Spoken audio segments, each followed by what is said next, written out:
Damn sad. It's so damn sad. Shirley's going home. Shirley's going home. Shirley's going home tonight.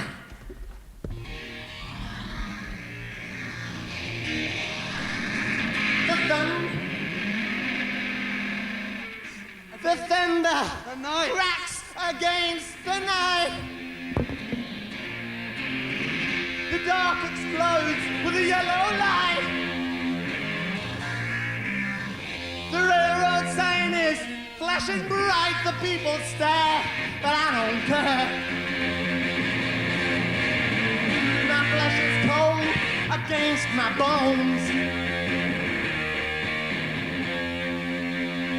And darling Cheryl's going home.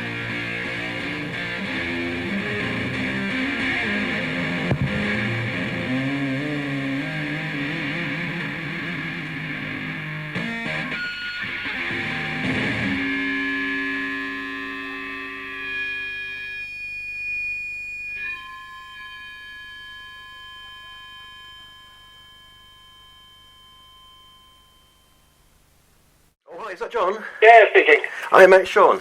Yeah, sorry. good timing. Brilliant. Okay, well, thanks a lot for doing the interview. No worries. Okay, if it's okay to start, just a bit of background, first of all, if that's okay. Yeah. Okay, so how would you describe your childhood? I was seriously bullied at primary school. I couldn't talk very well, I couldn't walk very well, and all the kids beat me up, and the teachers tended to join in.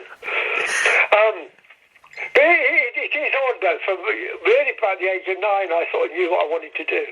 It's quite interesting. So, when my daughter was growing up, she didn't know what she wanted to do, and I thought that was a bit odd, because I had such a strong feeling that that's what I was going to, that's what I was going to end up doing.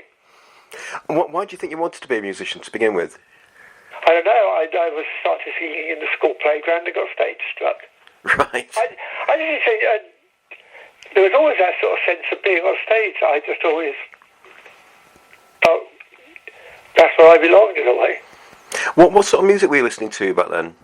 Well, I'm one of those lucky people at such an age I can actually remember music before the Beatles.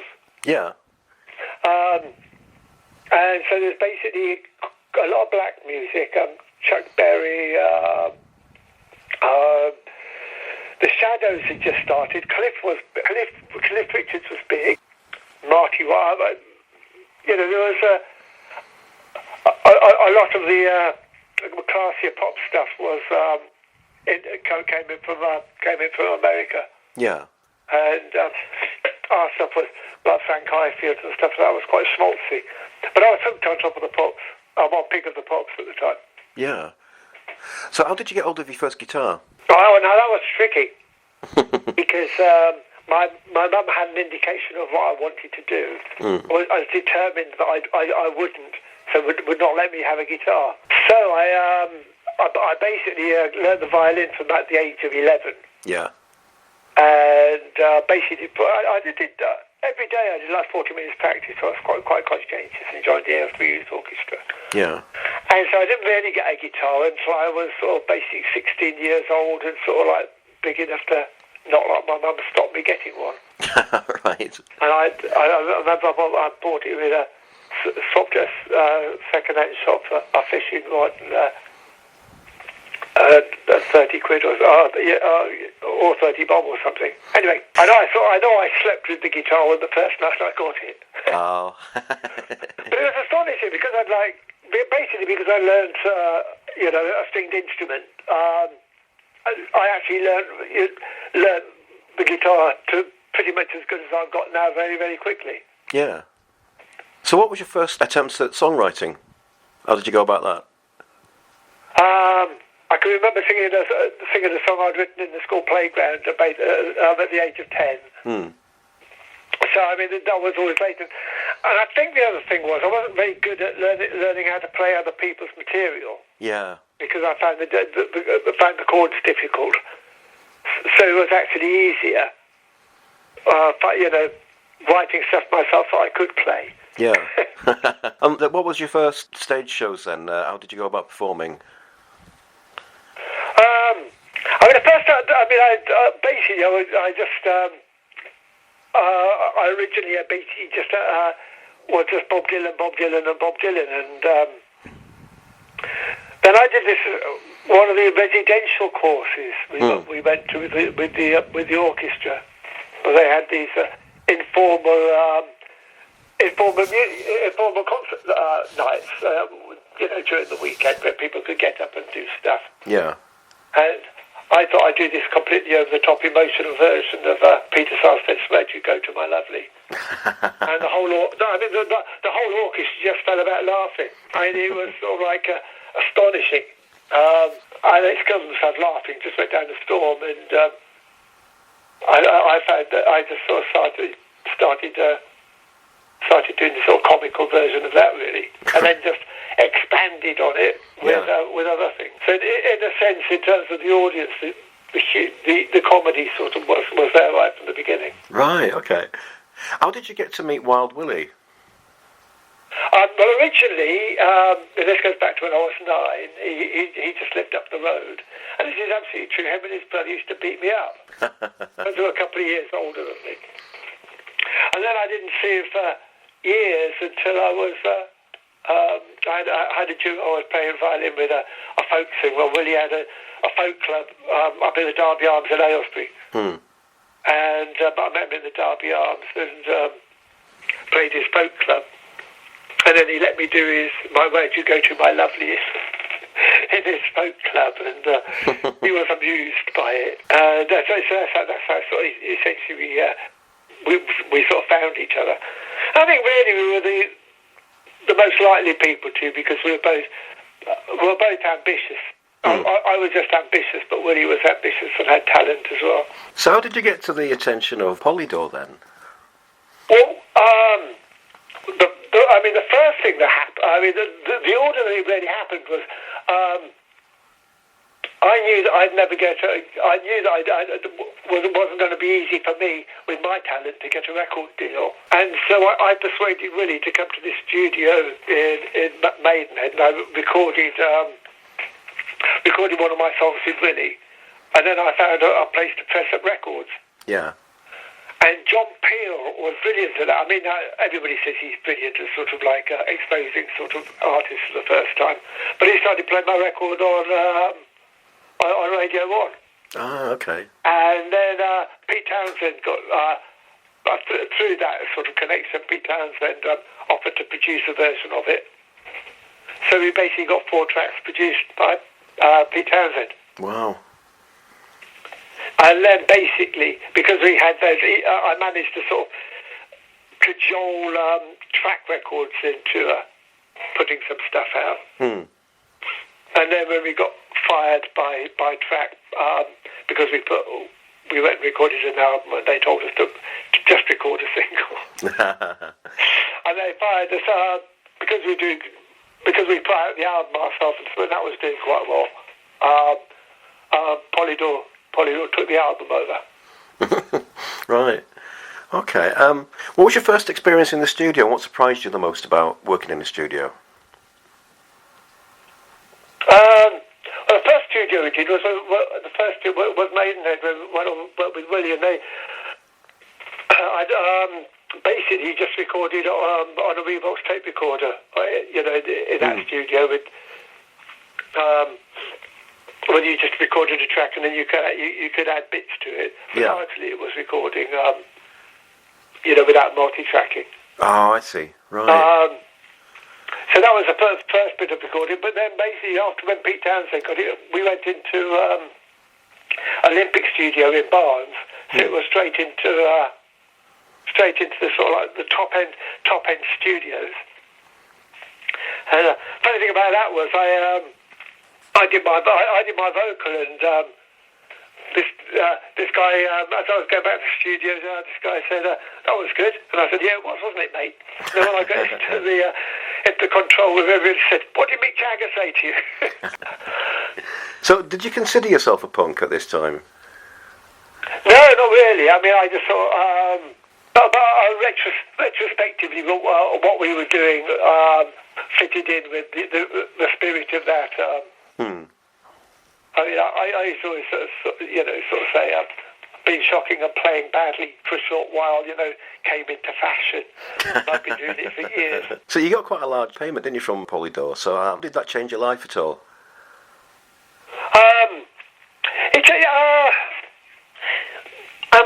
Yes, completely. I mean, the thing is, I did that thing on the Otway whistle test. Yeah. And that was like overnight stardom. I mean, it was life before that went out and life afterwards. Yeah. And completely different. The light advance from Polydor, yeah, I mean, that completely changed my life. I think that one of the problems, though, is that, and almost anybody tells you this, if you just have one hit, it's almost sort of like guarantees you bankruptcy, basically. Yeah. You've got to keep... Because basically, you plough all the money back into your career, and it's very easy to build up a big overdraft because you've got, you've been turning over a load of money, and then everything contracts quite quickly. Yeah. And you're stuck. So it was it was a big sugar rush, as the current phrase sort of says, and then basically, very quickly, you sort of like back, sort of like struggling for money again. Yeah, because you got a car, didn't you, and a big house and stuff quite quickly.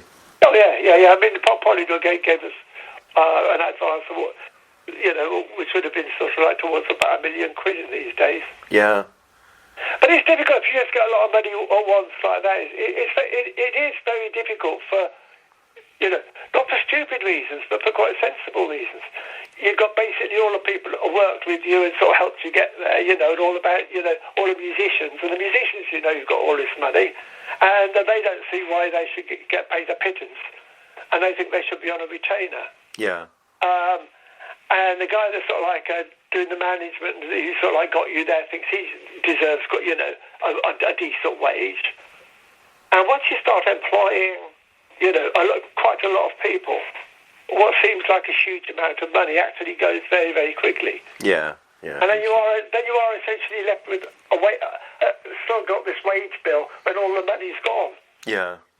Yeah, it's tricky. I mean, I don't now know how, without just sort of the sound of, being really mean and sort of how you can actually turn around to all these people and say, no, it's my money. I've got to keep it all for myself. Yeah, I understand. So, talking about the whistle test, because obviously that's a really famous clip of you. Did you really hurt yourself? Because it looked really painful. Yeah, I remember a couple of days afterwards going, but it was worth it. It was really funny because when you actually watch it, I think Willy's really pissed off with me. Because it was only me that was my first bit of sort of like national television. It was also Willy. So basically, by doing what I did, I unplugged his amplifier, made him look a bit of a prat. And I think he sort of felt it sort of like ruined the chance. But it was only when we were heading to the green room with everybody going, "Wow, that was amazing!" But I think he got the idea. But it wasn't all bad. Well, you went on the Young Ones, didn't you? Yeah. After that, so how did all that come about?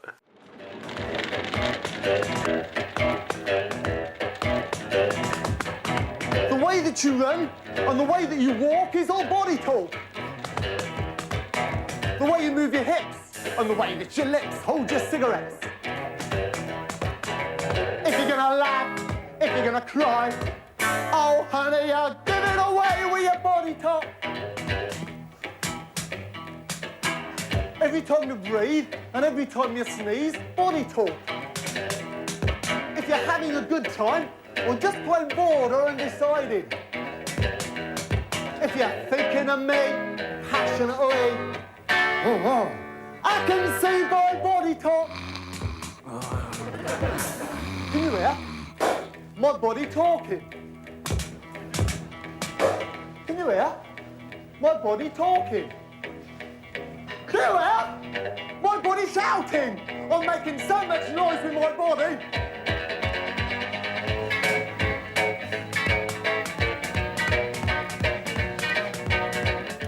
bloody well make his body talk in a minute.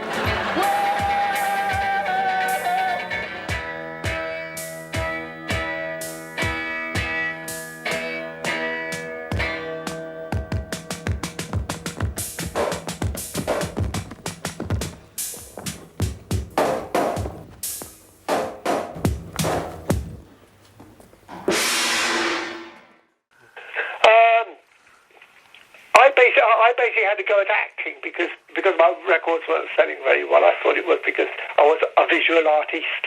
Yeah. So I had to go. I had to go at acting, and I took a. I discovered Edinburgh Fringe, and so it was all the Edinburgh Fringe at that time was far more theatrical than it is now. Now the concentration is on comedy, but then it was very theatrical. So I wrote a play and took it up to Edinburgh. The next guy I wrote the play with was a guy called Paul Bradley, who was an idol in the EastEnders, who ended up being an idol in the EastEnders. But he was big mates with Vic and Aid. So it was like that sort of connection that got me on the Young Ones. Great, yeah, it was a good one. I remember that one. So, yeah, you've had quite a varied career, and you try different musical genres. You don't stick to one. You like sort of going between them. Well, the reason for that is it isn't really me picking the genres. I discovered really quite early on that if I wrote songs myself, I mean, they would be basically all around the same chords. I think everybody has this sort of thing that they have their favourite musical phrases and favourite chord sort of patterns, and mine was severely limited.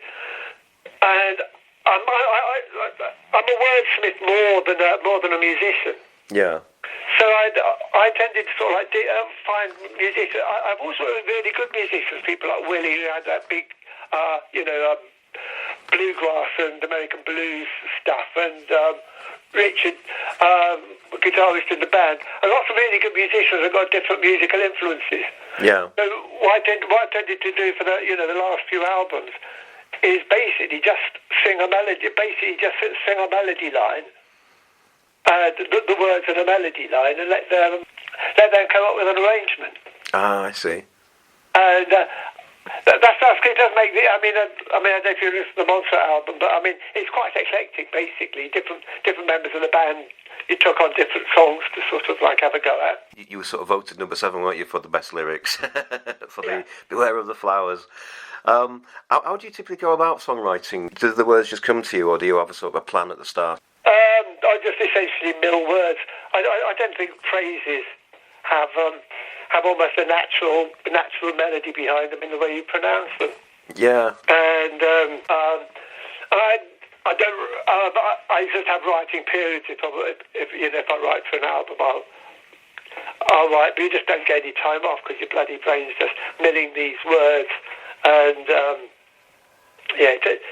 for 18 months basically, you're just sort of like stuck trying to get the lines. So, I mean, I discovered quite early on that if you just let lines go, they haunt you. Do you know what I mean? Yeah. Once the record comes out and they keep playing that, and every time that toothache line comes up, you go, no. So there is a big incentive to try, essentially try and get the lines right. Yeah, you got quite a large following, haven't you? You got some really good, dedicated fans. Yeah, I mean, the one way to keep a career going is, get a fan base and basically hang on to them. Because basically the record companies that can and do just pick you up and drop you, do you know what I mean? And if you don't, you basically need the cushion of a few thousand fans to keep you going. Yeah, because they got together to do that 50th birthday present for you, didn't they? Yeah, well, I'd sort of almost invented crowdfunding before crowdfunding existed. Yeah. We did things like, things like the 7th greatest lyric of filling the Albert Hall in 2000, and then after they voted for the nation's 7th favourite lyric, we knew that there was one poll that we could cheat on, so we might as well go for the biggest poll of all, which was the charts, and see if we could do that. Yeah. And then it was an adventure. It was a very tricky one to do. It was very difficult, but all the problems were solvable because the numbers were there. We had 10,000 fans. You could do the album in 3 formats, but you knew if you could get 30,000 through the shops, you should be able to get into the top 10. Yeah. So that was the arithmetic, but it's very, very complicated to do it because you've got to get at the shops to take them, and you've got to get them through the shops. And Woolworths, which had a large percentage of the marketplace, because they did all the supermarkets as well as Woolies, had a big marketplace for the things, about 40% of the marketplace wouldn't even stock it. So yeah, that was an adventure. But I always fun about that, I think, was that everybody that tried it before with the fan base, basically, what they were told would be nice to your local record store man and ask them if they'll stop the record. And we just had the opposite approach. Retail is your enemy. They hate you. They don't want you to have a hit. So basically, go in there and give them a hard time and say, you're just trying to stop my mate having a hit. I remember being there. Yeah, it was on the news quite a lot, wasn't it? About the Woolworths thing, where they were just basically just not putting you in the charts and things like that. Yeah, I know. I mean, it's absolutely stupid. The woman that they used for the press was absolutely ridiculous. She said, we decided weeks ago what we were going to buy and put in the charts. Yeah. And it's a bit like, everybody listening to us go, isn't the chart supposed to be what people want? Yeah. Not what they're told to have. But anyway, Woolworths went bankrupt shortly after. I mean, what they had to do as well, in order to legitimise their chart, they actually spent several £million buying the Dr. Fox chart, so that they had a legitimate chart that they could put in their shops. Yeah. And I was responsible. Well, I saw a film. I didn't know you had a film until I started doing some research. We watched it the other day, and it was hilarious. Oh, did you catch it on Netflix? Yeah, it's brilliant. That's been absolutely amazing. Since the amount of people that have seen that film on Netflix is astonishing. Funny, isn't it? It's really funny. It's like a Spinal Tap, like I think I mentioned in the email. Yeah. It's a lovely thing to put together. I basically started by my daughter pointed out that you could put video clips into PowerPoint, and then basically I wrote this lecture, and it was quite good because you could work out the format of how the narrative of a film would go by basically doing the lecture in front of a live audience and seeing how how the clips would actually work in terms of a story over a period of time. Because watching the film, it was almost exhausting, because every time you sort of met, you sort of accomplished something. You always wanted to go one step higher. So you did the you got yourself in the charts, and then you filled the Albert Hall, wasn't it? Yeah. It just carried on going, and then there was the world tour. It's how big is your ambition, basically? That's what I'm trying to say. Well, it was huge. I mean, I wanted to be a huge international star. Yeah.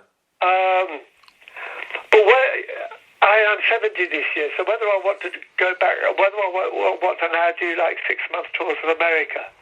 Yeah. I remember we were doing those long tours of America. They were arduous, and I didn't really like being away from home for such long periods of time and on the road. Yeah. I suppose. My main choice would be to go get basically a top act to cover one of my songs that would be quite good at the moment. Have you got a list of the people that you'd really want to work with? Some big stars that you'd like to collaborate with? I'm terribly egoistic. I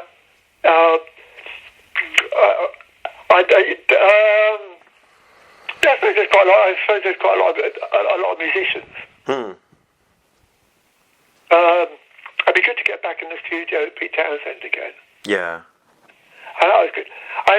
One of the lovely things at the young age, before we'd even achieved anything, I was in the studio at Pete Townsend's house, and we turned Louise on a horse, and he said, I think I'll put a bit of guitar on that. And he was sort of like 4 feet away from me, hammering out the chords of Louise on a horse. And I remember thinking, oh, it is actually quite good. What did you learn from him as a producer? I I mean, since I'd never really done any serious recording before, I mean, everything. Do you know what I mean? I didn't know what recording was. Certainly didn't know what multi-track recording was. I mean, I just done this stuff with a Revox, and I don't know if you can remember, it's like quarter-inch tape, and you record on one half of the stereo, and if you wanted to, you could add something by copying that with another instrument on the other bit of tape. You know, so that's all I knew. I mean, but then you went into one of the top recording studios with Pete Townsend, and pretty much all I know about recording is what he taught me, really, I suppose. But my ears have never been that great. My intonation's not that good. Yeah. So I have tended to rely on the good engineers and good producers. Well, you've turned your hand to operas as well, haven't you? Oh, well, the rock, the show on the rock opera, that was. I did some work with a guy called Attila Stockbroker. Oh yeah, I'm familiar with him. Do you know him? Yeah. And we did some shows together, and we wanted to write something for Edinburgh. And I remember there was a Bob Dylan record, Blonde on Blonde, that one of the tracks on that basically took up a whole side, so there was no sort of track markings. I thought, wouldn't it be good to do a whole hour-long song? We had different movements to it, and it went in different ways, and so that's like the idea. And I had this song, "Show Was Going Home," and then me and Attila just kept adding to it, so that we did the whole story of how I met Cheryl and why she was going home. And so you've also written a book, haven't you? Do you think it was just time to tell your story? That was so the two autobiographies. The first one was 1988, when my career had really hit the skids, and I realised that I'd sort of like reached the point when my life probably wouldn't get any worse than this. Right. So I could write a book that had a narrative that it started off right at the bottom, with this sort of like scruffy, dirty kid with no talent, and the middle of the book goes on to having this huge record, being on top of the pops, and then the big decline back to pretty much where we started. Yeah. And I've always liked self-effacing humour, and so I just thought all the music books I've read, basically the autobiographies, the artist blames the record company and the management, and I just thought it'd be a lot more fun to have a book where the record companies and the management were the good guys, and and the artist was the absolute enfant terrible that basically just kept screwing everything up. And what's horrible was that when I actually wrote the book, and I thought I'd always look as to where I'd gone wrong and where I'd made the mistake, I could always find it. Just going back to the early gigs and things. So I've got to ask you about this. The headbutting song. So that's quite funny. That looked like Willie was really hurting you. Was he doing that? Oh yeah. The whole thing with Willie was that I think we both regarded each other as a stepping stone to where we wanted to get. Yeah. And so basically, any success we had, we couldn't wait to get off and do solo stuff ourselves. Yeah. So it's only now that we sort of quite like each other. And I think we just thought it was hysterical. So I have written this song called "Give Me," which just involved him banging my head against the microphone. So I could see blood in a few places. Was it hurting? Was it cutting you? Yeah. I mean, now I'm on solo gigs. I've got a huge, great, foam rubber pad on the end of the microphone, so it doesn't hurt at all. But then there was just a straightforward microphone, so somebody just banged my head. But it used to go down very well. Yes, it was very funny actually. But and if you're stage struck, it going down very well. How do you find crowds differ? Do you think that the American crowds are different to the English one? Do they get the humour at all? The Americans, I think the American people get the humour. Yeah. But the record companies don't. I And the record companies don't understand self-effacing stuff either. I mean, that idea of calling yourself a failure, that they just is basically is an absolute no-no in terms of the American thing. You know, you can't even do it in a self-effacing, amusing manner, as far as that, you know, as far as the business is concerned. Yeah. So it didn't really work for like radio playlists or record companies really. So although you could actually crack an American audience in terms of people finding it funny and they're enjoying the stuff. Yeah. Actually making headway. Right. It was but basically it didn't happen. Yeah. And it cost a fortune to sort of like keep going over there for 6-month periods and played to 30 people a night. What are your plans for the future? Have you got any big ambitions yet to fulfil? Let's see. I've got an idea for Otway the musical, which I might. I've got a basic script idea for that, which I might fulfil. Right. We just had a big thing for my 5,000th gig, so we did Shepherd's Empire and after one big event, it's quite nice to have a bit of a vacuum before you get involved in the next big project. Yeah, it must be exhausting. Yeah, nice with Kate. That's my 70th birthday this year, so we'll do good weekend around now.